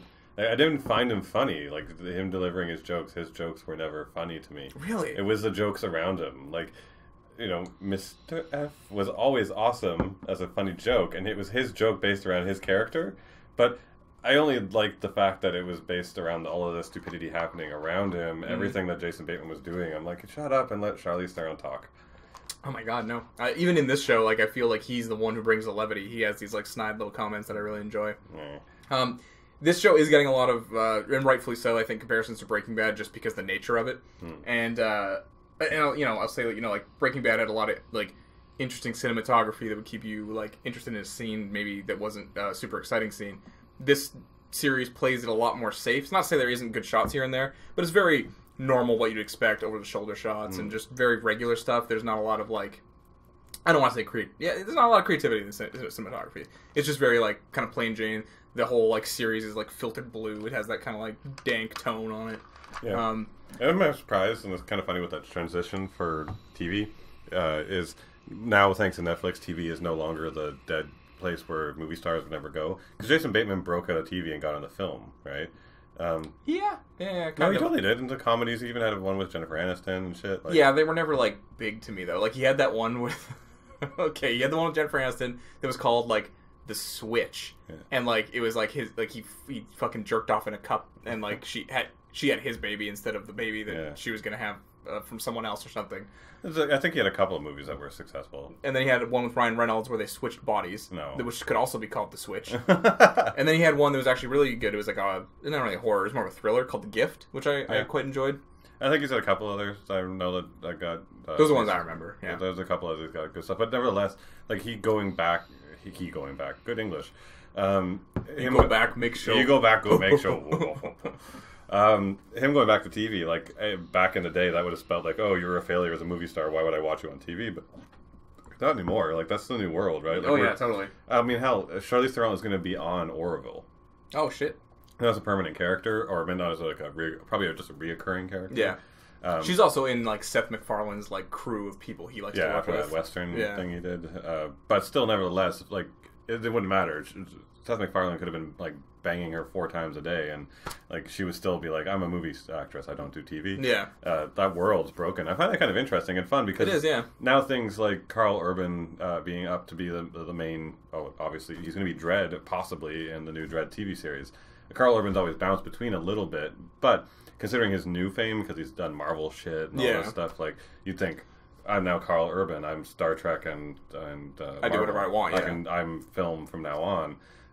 He's like, no, I can go back and, you know. Well, that's the thing with Ozark too is Jason Bateman. He directed at least the pilot and the finale, and he also executive produced the show. Yeah. So I think he got a fair amount of creative control of the show, and like he did a good job. So and that's the power of Netflix too. Exactly right. Like they let people just be like, I've never directed before, and instead of like someone coming along and going, I tried to direct this small film, I'm on Ellen to talk about it for 10 seconds, and everyone's like, I'm never watching it. Yeah, like and then they never get to direct anything ever again. It's nice to give like this power now of blending the mediums has turned into something really cool. Yeah, that's really. It'd be interesting to see what happens when they start pumping because Oakjaw is everyone's cling to. The Oscar winner. But like that film can be done away from the big screen, right? Which I don't think Oakjaw was quite that. I think everyone was just excited to see something that was well put together that was not done for a big screen.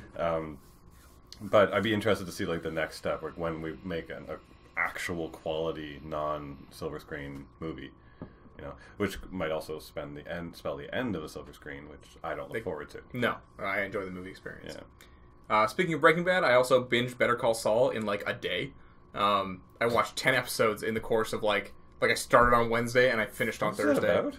Better Call Saul. Better Call Saul is a prequel to Breaking Bad. It's the lawyer, the lawyer character Saul. It's how he got to become Saul. Like he starts out, and it gets way less ratings than Breaking Bad. Like it's way lower in the chain, and I understand that because it's not as there's crime, but it's not like as action, drug, guns, like someone getting killed every week, and it's high drama. Like this is about like Saul is a lawyer and his brother is a lawyer at a firm. And, like, his brother wants to get him disembarred because he thinks he's a shitty scam artist person. Like, that's the drama in this show. It's a lot of character beats and, like, interactions. Yeah.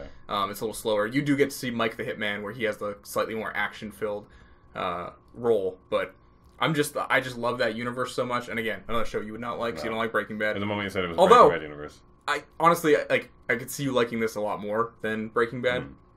I would have to have a connection to the characters, though, to care. Not necessarily, I don't think so. I think it introduces them. There are several people who who said like I didn't watch Breaking Bad and I love would you be watching this if it wasn't in the Breaking Bad universe? It had no relation to it. If I heard it was this good of a show, yes. It was still all the same, yeah, totally. Okay. Yeah, it is excellent. It is still has the Vince Gilligan still has that flair. Yeah. And season 3 is the best season yet, I'd say. Yeah.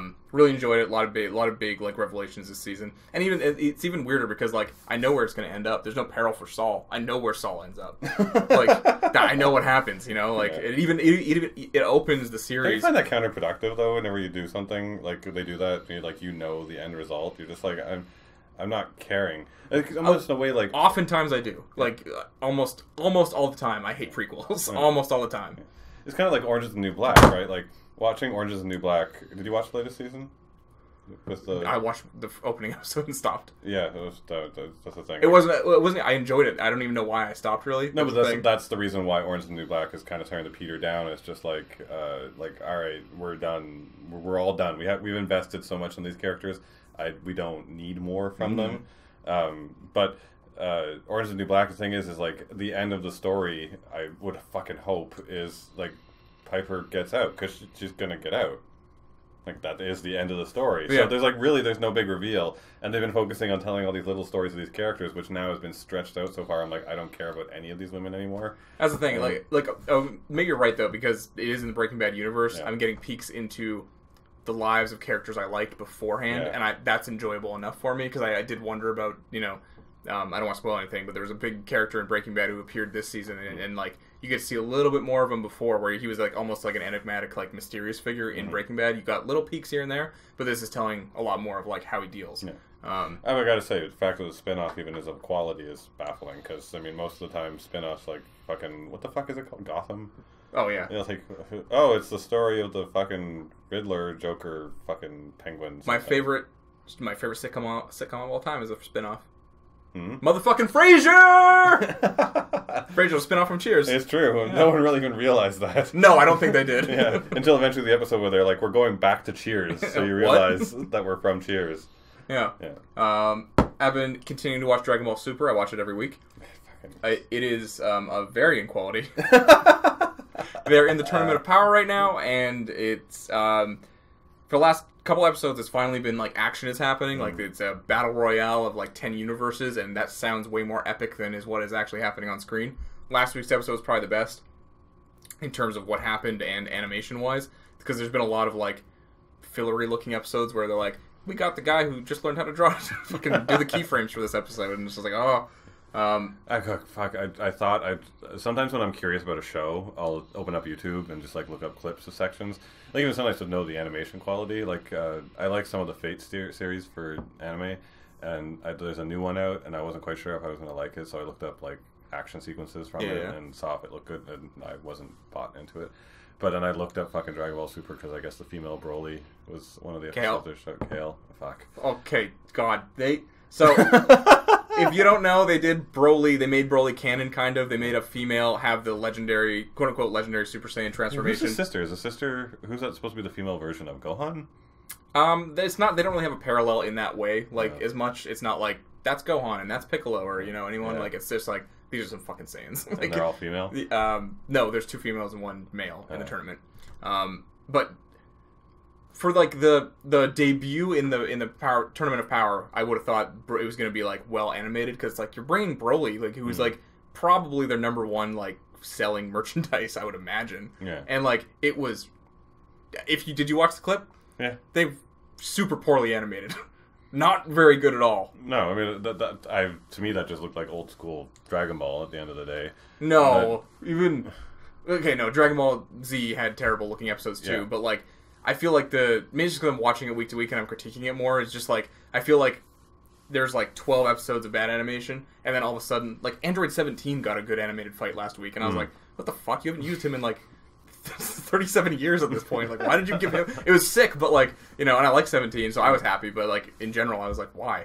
I just thought for the debut of this giant Super Saiyan character, they would have like gone a little more all out. They really just paid a bunch of homages to the movies. Like, she did a bunch of the same moves, and then the episode was over.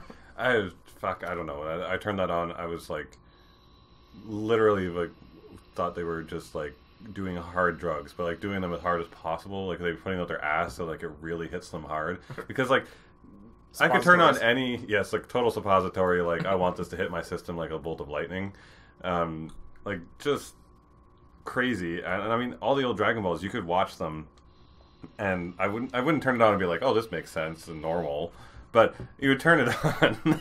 I think Dragon Ball Z always made sense. But the thing is, you could turn it on and just be like, all right, there's people punching each other, yellow-haired guys are good guys, whatever, right? Sure. Like, that segment, I have no fucking... That is literally every single kid who used to get stoned at 16, watched Dragon Ball, got together and bitched enough to get this show put on, and now they're just, like, doing hard drugs. and being like, what if Goku fucking turned into a female Broly? Like, it just no sense. Okay, Goku didn't turn into a female Broly. I know, but that's just for listeners. For all I know, clear. that could literally be the case from that little clip. I was just like, what the fuck? I'm more disappointed in execution because I think a lot of the concepts they've had have been really cool, and they've rarely, like, not rarely, they've executed on enough of them that I'm still watching. I haven't completely bowed out yet, but like, I feel like there's a lot of things that if I wasn't watching and someone told me like, hey, in Dragon Ball Super there's like a fucking female Broly now and she's in a tournament of power and she just turned and it's all chaos, I'd be like, oh sick, I need to watch that. And I watched that episode, I'd be like, that was disappointing. So that's Dragon Ball Super. I'm just gonna keep watching it. Yeah. And My Hero Academia, always watching. Yeah. So that's something actually we're both watching. Yeah. I gotta say, like, I've read ahead in the manga. Like, I mean, obviously all the time with bad translations when there's just like kids scribbling those things out as fast as possible. Sure. But I gotta say, the show really does flush it out in a way that the manga doesn't. So, like, seeing some of the stuff that's happening with the most recent, with the Stain stuff, was really fun to get it all put together. So, My Hero Academia is well animated. Well animated. Fucking greatly animated. Didn't you feel that the first half of the Stain fight was someone different? When it first came on, that episode was a little jarring. Like a different artist, maybe, on the episode? And the animation wasn't, like, because, I mean, like, you take the fight between, and I know it's more climactic fight, was the fight between Tokidori and main character, Deku, or whatever. I was calling him Deku, but his name is Young Moridia. Oh, fuck. We're terrible nerds. Midoriya. Yeah, young Midoriya. Yeah. But, like, that fight and all the stuff, and the motion and the thick line drawing, like, that was almost carried through every fight. Even the way to like, the Gravity Girl versus fucking Explodey Boy. All of it was King Murder Explosion. King Murder Explosion. No, that was the name he chose. Yeah, right? I fucking awesome. love that. That was so good. I laughed out loud. Like I was like, that is fucking great. He's like one of my favorite characters. Yeah. Bakugo, that's it. Yeah. And, like, all of that carried through, but the first half of that Stain fight, something felt weird. No, I mean, okay, maybe just because the only other anime I'm watching is Dragon Ball, but, like, watching that was a fucking delight. It was like a 3-episode, like, fight in an alleyway, and I was riveted. I was pissed that, like, it's the best fight in the mangas to me today. Oh my god! Because, like, there's a couple of things happening that doesn't happen in the show, and I was just like, fucking intense. No, I was just like taking pumped the entire way through. Guy who literally his only power is just to make you stop moving, and he's like just using a sword to like drop these kids and just totally overwhelming. Totally, yeah. I was like, oh, like totally on. I love that fight, and again, I was so much more drawn into this 3-episode, like, it's not a 1-on-1 fight, it's a 3-on-1 fight in this other anime than any of the Dragon Ball Super stuff in this Tournament of Power so far. Like, I just mwah. Mwah. I was disappointed. Should we get into I don't want to get too into spoilers. I want Stain to come back, but I'm not sure he will anytime soon. Okay, well, I'm not going to spoil that for you, but no, it's a cool character. I mean, at the very least, and like this is. I just thought it'd be longer, just because again, I'm so used to Dragon Ball, where like. But you can already tell what the story's going. It's 100,000 episodes of Frieza, and then it's like Stain's a super cool villain. Like we saw him for like 6 episodes, and it was dope as fuck. Do you like the villain, the true main villain in the show, the Handman? Handman, whatever. We don't even think we know his name. He's all right. He's a little stereotypical compared to like Stain or other villains we run into. Yeah, I thought he was a. I thought he was going to be way more of a henchman role, like kind of on the sides. He was going to fizzle out real quick and not be in charge of the Nomu stuff. Yeah. And then he's kind of like taken over as like the leader of the whole thing. Yeah. And I was like, he's like a prodigy being trained. I didn't see that's where he was going. Yeah. I thought he would just be sidelined real quick because he was a villain early on, and like he'd be like, "Oh, I hate Midoriya." No, I mean, like, obviously he's a pivotal character, but I really, even still now this far into the thing, I'm hating. Although I get the neat comparison as a storyline of going like, hey, here's Midoriya learning from All Might, and this other guy learning like to become the bad guy, and they're both kind of growing together. But we're already clear that as a story point is that Stain's impact is going to be huge, and it's just going to keep running. Mm-hmm. Like, even if he doesn't show up again, or if he does, who knows? But even if he doesn't, it's going to be all about his impact of him being like as committed as All Might to like fixing heroes and fixing the world, but on a villainous way that he's inspired all the villains to like stop just being like wussed out and afraid. Right? There's now a counterpoint to All Might and his whole like Justice Society. There's now a counterpoint made by Stain. So there's Stain Society, and then All Might's, which is I think genius. Like as goofy, it's a fun play on superheroes. Yeah, as a goofy like storyline of literally about a bunch of kids at school who gain superpower. Everyone has superpowers. And you know, the one kid who tries as hard as he can, which is just like every basketball anime out there. Like, you tried so hard. You know, that's like our favorite YouTuber guy there. You know, he's like watching sports anime. Yeah. But he threw the ball harder. You know, like crying. Like that's totally basically the show. But it's really cool to kind of think about like the structure. Now they're hitting on it a bit. The structure of society that's run and built around superheroes. I'm liking that. Yeah, totally. It's very interesting. And also, as a last point, Todoroki, the fire ice dude, his dad was super dope in that one episode. Just fucking went up to that dude and like blasted his head full of fire, and he's like molten lava wall running. And I was like, this is dope as fuck. You're costing them so much money, but like you're ruining that building forever. But that was super cool. He was a badass. Although of all things, I understand like he creates fire, controls fire, but I'm just suddenly like, why did you get to make it into a solid spear? Every other power seems to just roll really literally like I make ice. You know, like there's no power really runs on the like I can break the physics of reality. He's so hero trained. I don't question it. He's the second tier hero. He's right under All Might. So, but All Might's power is just I punch good. Like yeah, he's Superman. And Rick and Morty is something else we're both watching. So what do you think about this season? Because I have thoughts. Okay, so I love the first episode. The first episode was really absolutely great. It was amazing. Super fucking funny. Yeah. Thought it was a great return. Yeah. Second episode was the Mad Max episode. I actually thought that none of the Mad Max stuff was funny. No. But I liked all the Beth and the Kid Robot stuff. The Kid Robot stuff was so good. That was hilarious. I wish they would have focused on that I'm more. Alive. Bypassing override. Like, that's hello. Fucking... that was fucking... That was Rick and Morty, but that was the only Rick and Morty portion of that entire thing. The rest of it was just like gore porn. Okay, that's another point. All 3 episodes so far, we're up to Pickle Rick. If you're listening, like right now, Pickle Rick is the latest episode is aired. Every single one of these episodes have had like a massacre in them. Yeah. First episode, I had the massacre of the Council of Ricks, blood and gore everywhere, and I was like, okay. Like they've had tons of gore in this show before, but like, and this is a huge epic moment of Rick getting free and stuff. Then the Mad Max one, there's a huge like fucking another gore fest. And I was like, okay, they're Mad Max universe. Yeah. And then again, the Pickle Rick episode. Another huge gore fest. I was like, does someone big just action fighting scenes really all of a sudden again? Yeah, like I was like, do they really just like animating like fluid, like you know? Or even then, like the humor is gone because like there were a couple of episodes where they did massacre stuff. Hell, actually, the only one that really was a massacre was the fucking Purge episode. The Purge episode. The rest of the time, like there was gore and stuff. Yeah, but like someone would lose a leg or something. It wasn't like how it is now. No, but now it's just like we know we can get away with it, so we're gonna turn this into like a classic '90s violent cartoon where I feel like most of the last 2 episodes, other than that robot bit and a little bit even of like the first intro to Pickle Rick. The therapist, which was Susan Sarandon, which was awesome. Yeah. And like them going in and she's like a poo eating specialist. Yeah. Like that was the humor I was looking for, like this really dark, weird humor. Like I shouldn't be laughing at this stuff.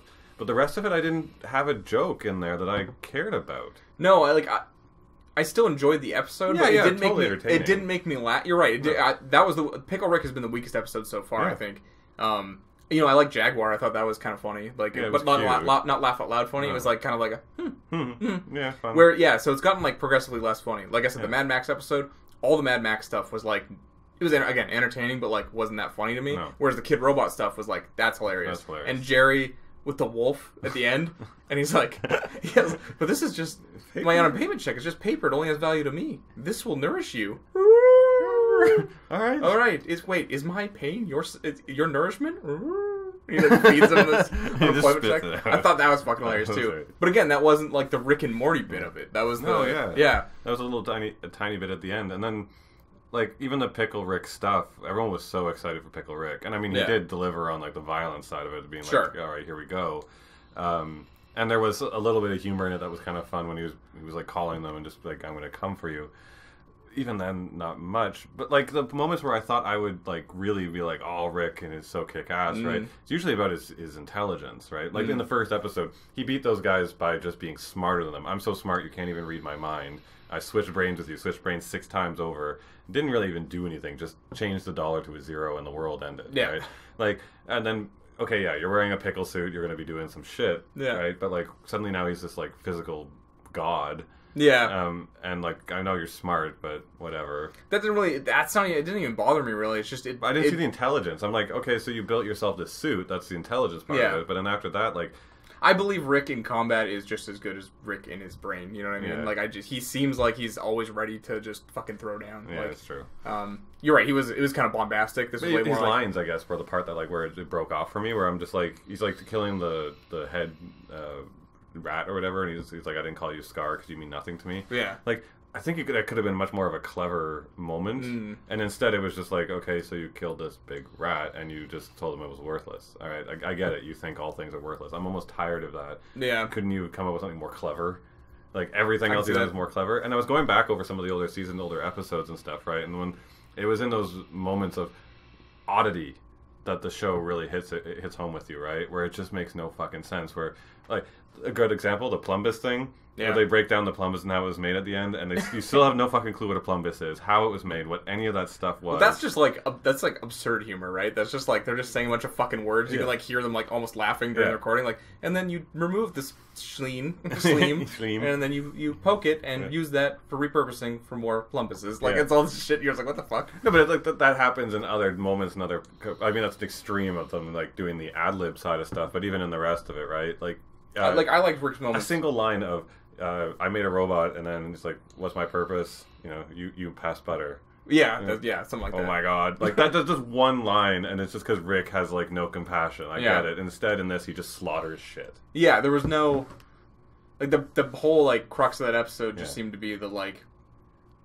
He finally went to therapy, and then immediately after, like, we're going back, right? And then, like, they're not. Like that darkness in there was more dark than being like the funny dark, where like there's like, oh my god, I can't believe they did that, ha ha ha. Instead, I was just like, guys, this is getting really way worse. Yeah, Pickle Rick was the worst episode so far. Again, still entertaining. It's like it's not like I don't think it's like a bad episode necessarily, but no, that's the thing. I was entertained and I liked the show. I never laughed in Pickle Rick. Not once did Pickle Rick have a joke. And that was the one that was like everyone was super hyped for Pickle Rick. Yeah. So yeah. But, well, I mean, I hope more in the future revs up. I'm looking forward. I think, actually, Jerry being gone is a part of the formula that's broken. You know, a single moment of him coming in and just being dumber than everyone else. Like, it maybe diffused some of the show. Rick really needs to be around more again. And I know he has full episodes coming up, so I'm hoping... Well, I'm hoping it picks up. Like I said, the season opener was so good. It was one of my favorite episodes. Like it's top 5 for me for Rick and Morty overall. You know, I remember ranking in my head, but like, it's right up there. I thought that one episode was hilarious and like big shit happened. It was great. Although I gotta say, those fucking robot family was so fucking funny. It was so funny when it was trying to like, I want to live, I want to run in the river. And at the end when hello, just walks away, and we can go run in a stream. What the fuck? No. That's good. Yeah. All right, moving on to what I'm watching. What I'm watching right now, I mean, I'll hit on it quickly, but I think everyone out there who watched the show has all raved about this, so at least all my friends have, is Voltron. I'm still baffled on how much I like this show, considering how kind of like tongue-in-cheek dumb it is. They literally made the show under the understanding they're like, we're making a show about a bunch of cat robots that turn into a giant human robot. And that was literally the only premise of this show. But... Well, the first season really just kind of really played on that and more far onto the humor than the following seasons. It has really evolved. It's got some awesome action sequences, actually. It's like, I mean, it's animated, I think. It looks exactly like the Avatar team. That's what you said. You thought it was the Korra team, right? Yeah. So it could quite possibly be, but it looks exactly like them. Keep talking. I'm actually going to research it. Yeah. But really, really great character development, great humor at times when it's needed now. Even like the goofy anime humor that was in there originally. Wikipedia. I gotta edit that out, bitch. No one can know I made this mistake. I've totally gotten myself hooked on it, and I really think that you'd actually like it a lot, Cal. Like, you think you'd sit back and watch it and just be like, oh, this is so goofy, but also really entertaining. It's just I actively do not like Voltron, the original, like the original one. I have no reverence for it at all. Neither do I. Will that matter at all? Like, no. This is like a nice fresh take on it. I mean, it's literally the same story. It's just it's fresher and newer and just executed with such levity and less. Not even attempt to take itself seriously and put itself into that Japanese robot anime stuff and just have fun, that you end up having a lot of fun. So to be clear here, DreamWorks Animation is involved, but the two dudes who are known for their work on Avatar: Last Airbender and Korra served as showrunners. So Maybe that's why it's so... And a fellow crew member served as a head writer. Okay. Okay, yeah, so... It feels very similar. Okay, yeah, so it's DreamWorks, I guess. Yeah. Yeah, DreamWorks Animation. Yeah, and I think DreamWorks is Avatar. No, and Studio Mir. Okay, so yeah, the actual studio that worked on. Okay, so it must be some sort of joint operation then. There's a relationship there that's totally, very clearly them. Sorry, I just want to clear that up. We were confused about that for a while. Yeah, no, for sure. But I highly recommend this show, and I've been very much enjoying it. There's really not a ton to say because it is so basic and simple. It is brainless watching, but it is actually a lot of fun. Good show to put on while I'm drawing? Yeah, you don't have to fucking pay attention to that show. Like, it's most of the episodes are just them like learning how to like pilot Voltron for the first few, and it's just jokes and goofiness and stuff like that. But some of them are actually really clever, and I've actually laughed at this show. It's dumb jokes, but they're just so dumb and tongue in cheek, and trying to make fun of the fact that this is a show about a giant robot that's formed from lions. Like, you just kind of have fun with it, and you do lose yourself into it. Next time I'm drawing, I'll try to put it on, and I'll see what I think. It's actually quite enjoyable. Teen Titans. This one I wanted to bring up because I have no clue why I turned this on. I think I was packing and I needed something in the background. This is Teen Titans versus Justice League, available on Netflix now. This was such a weird DC movie, and we've talked about this before, but what the fuck is happening with these guys? They're on a slow decline. This is slow. This is a plummet. It was. I mean, that's the funny thing. I turned this on, and it was the team that was coming up in that. I actually liked that show, the one with like their reboot for the DC Universe movies. Justice League. It's not War, is it? War's the second one. That's the one with Aquaman. Yeah. No, it's Justice League War, and then it's... No, it's the one. There's one before that, isn't there? Where they all get together for the first time. Isn't that called Justice League? Justice? They're merging. Yeah, but it was the new team, and like it's got the new Wonder Woman design. That's the one with a really good joke where like Green Lantern shows up and asks Batman about his powers, and he has none. I really like that team, and I like those characters. And I was kind of on board with that because I felt like that was a return to form for DC. Yeah, it was good. And then I turned this on, and the beginning of it, I was like, oh, okay, I'm in. You know, like they're fighting and they're having a good time. Conversations are fine. Everything's working. The moment Damian Wayne showed up, I was a bit like, boo. But I think I said this when I watched it initially, like quite a while ago. Yeah. I think I said to you, do you notice they're trying to make him a more likable character? Yeah. He's not as bratty or dipshitty. Like, he's a little more, like, they're trying to err on the side of, like, he's like a normal Robin. But that was the other thing. He's still a dickhead, but, like, not as much. This is the other thing. Like, his moral decision was just decided by going to a fair. Like, after that, he was fine, and he loved everyone again, and he would not, like, turn to his risen father and, like, join his side when he said, like, literally, I'm a weapon and I want to kill things, and the only thing stopping him is I went to a fair once. I love my friends. Yeah. Power of friendship. And I'm like, fuck. So, that was one thing, but beginning of the episode, I'm like, all right, and then Damian Wayne goes to the Teen Titans. Everything's in the darker tone that was set up in those original Justice League movies. And then we get the Teen Titans, and the Teen Titans are like, Teen Titans are goofy. And I'm like, okay, so we'll lighten it a bit. What the fuck was with the stupid Sailor Moon transformation? There was no cue to that. There was no cue. There was no cue to say that that what they would do. They show up and they're like, we're training and we're in this thing. And then they're standing in the fair and they're all like, we're at a fair. And then suddenly they're like, go Teen Titans. And I expected them just to fucking run and hit the things. And instead, Sailor Moon music hits and Starfire literally glitters and glows out her fucking... all three of them. So this is the thing that, like... I mean, it's been a while since I saw this movie. It's the only thing that stands out about it to me anymore. It is true. So, like, true. And I viewed it positively at the time. I was like, this is fun. No. No. Especially as the whole tone of the movie did not lead up in any way to say, like, he showed up. No, it was so out of nowhere. Yeah. Or even someone, like, we have outfit, devices that spring out on us or some fucking whatever, right? And... this is the thing, like, Robin even goes off and goes and gets his sword, and I'm like, what, is he going to transform now? And he just shows up in his outfit. Full outfit. After he said, I didn't bring any equipment, I didn't bring anything, I just brought the sword to be prepared. And you're like, alright. And then he gets the sword, and I guess off screen he's like, I'm not showing this shit, but it all flies out of the sword, and he does a full, like, Sailor Moon transformation, leg in the air and glowing. Is this one where they're, like, fighting, like, Hell Beast at some point? Yeah. In Hell? Yeah, because it's the whole Trigon thing. There's no giant man wandering around, right? Yeah, there's a giant red dude that's Trigon, and he had slowly lumbered towards the city. Oh my god, that's the same movie, okay. Yeah, I thought that was another one. No. Oh, okay. Yeah. Which was even fucking weird because, like... Does the Flash break his leg in this movie? Or Superman broke his leg, yeah. Right, yeah. That moment was cool. That was great. I like that. When the Justice League kicked back in that fight, Yeah. I was like, oh, okay, we're getting somewhere. And then Superman's like, I'll stop him, and snaps his leg. Yeah. And then Superman's just like, how long would it take you to heal? Like an hour. And they're like talking about their powers. Like, Yeah. like, I can heal through this. He got stabbed with kryptonite, and he's like, it's alright, it's already healing. I'm like, fuck, the Justice League's badass. Yeah. Teen Titans are worthless shits. Yeah. You know? I'm glad Cyborg wants to go join with them because he's a worthless shit out of the whole team compared to the rest of them. But, like, and a weird shift in tone. So they just did a Sailor Moon transformation. Yep. Right? Everything's goofy and Teen Titan-y.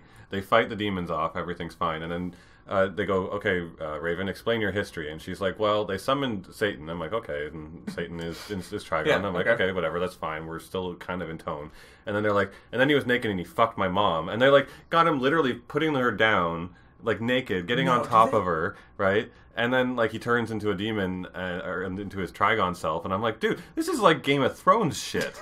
Like, what the fuck? We're about to watch, like, Trigon rape your mother, and you're talking about this. They click out, and I'm like, they're not going to say it in any fashion. They're just going to, like, allude that, like, no one understood. Maybe she was just strangely envisioning her parents fucking. Yeah. And then Beast Boy goes, oh my god, they did it? Like, she's literally telling him, like, so then he took her to the room and he fucked her, and that's when I was born. Like, that's the story Raven was telling. I'm like, what the fuck is with this movie and its tones? You're not wrong. You're right. It's very all over the place. It's so weird. It was so weird. I just couldn't. I couldn't. Yeah, it's not very good. No. It's so bad. And they've all been, like, not of great quality lately. That's the thing. It's kind of frustrating to watch because, yeah, I really enjoyed that original Justice League one so much. And I'm glad you giggled that way through the whole thing, because I was sitting there going, like, am I fucking insane? And then I mentioned it before when I said, like, oh my god, like, the stupid Sailor Moon transformation. You're like, that's the part I like. Yeah. Like, am I on crack? It's the part I remember. It's one of the only parts I remember. And the Flash breaking his leg thing, because I thought that was cool. I'm going to skip my third one just because of time, and I'm going to go to the one I really want to talk about. Sure. It's another anime, very new, just came out, only on episode 7. It's still only airing in Japan, so like hit any links or whatever the fuck you want to watch it on. I highly recommend this show. I don't even remember why I clicked on it. I think I saw the art style and it reminded me of Threads of Fate. Oh, interesting. Just in like kind of design. That's an obscure reference. Yeah, I always love that game. Yeah, no, we both do. I just don't know if our audience will know what that is. PS2, but yeah. Yeah, it was super cute. Looking in like design and like art and all this stuff, and I'm like, well, this looks really cute, but it's probably going to be really dumb and floofy and anime magical girl kind of stuff, right? Yeah, that's what I would think it is. Literally, that's all I thought. So I'm like, I'm going to just stick this on because it's like recommended. So I turn it on, and the show hooks me right away. Really interesting story of like there's this abyss, like this like tunnel that goes down for who knows how far, right? And people go down into it trying to collect artifacts of this technology that's in there, right? Yeah. And that's all you know at first, and it just keeps going on forever. And the further down you go, you earn ranks by being able to go further down, and obviously it's more physically trying, blah blah blah. And you get red whistle to do first level, blue to do the second, black to do the third, and white whistles are the only ones who can go further than that down into the abyss. And I'm like, all right. And the main character is a girl. Her mom's a white whistle, like whoop-de-doo, usual anime shit. But as suddenly the story goes on, they start talking about the abyss, and they're like, all right, if we go down in the abyss, the first level, when you go down, if you try and come back up, right, the physical strain's enough to make you nauseous and dizzy and fall over. I'm like, okay. And it's like, if you go any further than that, you go down the second level and come back up, you'll start to bleed out of every orifice. And they start showing this picture, and it's like this guy fucking bleeding. I'm like, that's fucking gory. Maybe it's just a weird moment. If you go down the third level, or past the third level and try and get back up, that's when it starts to morphosize you, and you turn into like these like horrible beast creatures. Like goo monster, like fucking total, like what is that? Like body horror. Yeah, like Cronenberg's. Yeah, Cronenberg's. Yeah, total Cronenberg's. And I'm like, what the fuck? Like this kid's gonna go down there and he's gonna turn. Like you can threaten this. This is getting dark. And the whole story based around it, I'm not going to spoil anything too much for anyone because this is so new and I know no one's actually really watched it. Is like this robot makes its way up and introduces itself to the girl, and the girl wants to chase her mother, who's a white whistle, all the way down to the bottom of the abyss. And she sneaks off to do it because she's not supposed to do it yet, blah, blah, blah. And he comes from down at the bottom of the abyss. And it's their story about them traveling down. I decided to read ahead in the manga because I just didn't want to wait for the show to catch up at only 7 episodes. As you do. Yeah. Holy fuck. It gets dark. Huh. Like, I'm very interested in this. Like children mutilation, fucking crazy ass, fucking insane because I love shit. the like I love contrast of juxtaposition. the Yeah, and like even in this is not a spoiler for anything major. In the latest episode, they made it down to a certain level at a certain spot, and there's this monster. So she knows about all the monsters on the way down. She's like super knowledgeable about all the things on each level that she got from her mother, and just being like obsessed with the abyss. There was this bird creature that, as it eats you, it mimics your voice, so that you'll try and run over and get to the body. Like someone else will come up and try and get to the body. And when it ticks its head up, it's got this long tendril thing that's in the body currently eating it, and all these bugs crawl out of it. And I'm just like, what the fuck? The girl's so cute. Like, you know, and it captures her and it carries her up half a level, and she starts like vomiting on herself because she can't handle the strain of going up the level so fast. And I'm like, I don't understand. It's so soft and pretty, but so dark and interesting. That's really cool. It's a really cool juxtaposition. It takes a couple episodes to really get rolling. Visually, environment design, some of the best I've ever seen in anime for a TV show ever, like movie quality. High level animation all the way through. I highly recommend it. I was hooked right away. It's interesting. I might give that a shot. Monster designs are super cool. Like, just really, really neat, strange, dark undertone to this really cute looking anime. And the manga is really super dark, really kind of hard to understand. Way too much of that, like, you know, that's super over the top sketchy where you lose track. But the story is really good. That's why the anime, which is so beautifully drawn, totally recommend. Cool. Yeah. That's really interesting. Yeah. I think I'm going to cut it off there for this week. We went 40 minutes talking about all the stuff we've been watching. Yeah, I think in the future we'll probably have watched less. Or I know I will, because I usually don't watch that many things. I binged Ozark. I binged Better Call Saul. Yeah.